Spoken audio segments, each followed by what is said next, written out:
ناظرین و سامعین، کہتے ہیں ایک امیر آدمی کہیں سے آ کر غریب لوگوں کے محلہ میں آباد ہو گیا۔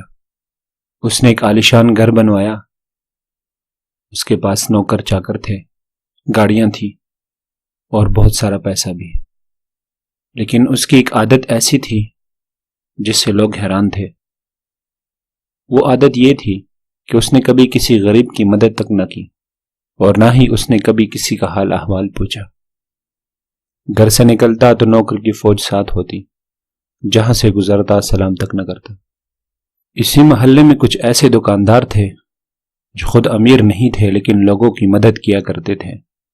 ایک کسائی تھا جو اکثر غریبوں کو مفت اور بہت عمدہ گوشت دے دیا کرتا تھا۔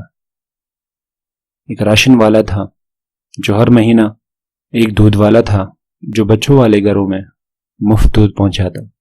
لوگ مالدار شخص کو خوب برا بھلا کہتے کہ دیکھو، اتنا مال ہونے کے باوجود کسی کی مدد نہیں کرتا، اور یہ دکاندار بیچارے خود سارا دن محنت کرتے ہیں لیکن غریبوں کا خیال بھی رکھتے ہیں۔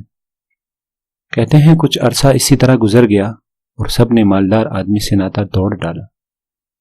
اللہ کا کرنا ایسا ہوا، کچھ عرصہ بعد اس مالدار شخص کا انتقال ہو گیا تو محلہ میں سے کوئی بھی اس کے جنازے میں شریک نہ ہوا۔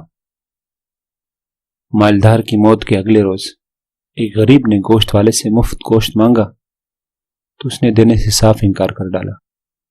دودھ والے نے مفت دودھ دینے سے انکار کر دیا، حتیٰ کہ راشن والوں نے بھی مفت راشن دینے سے انکار کر دیا۔ پتہ ہے کیوں؟ کیونکہ سب کا ایک ہی جواب تھا، اب تمہیں یہاں سے کچھ بھی نہیں مل سکتا، کیونکہ وہ جو تمہارے پیسے کل دنیا سے چلا گیا ہے۔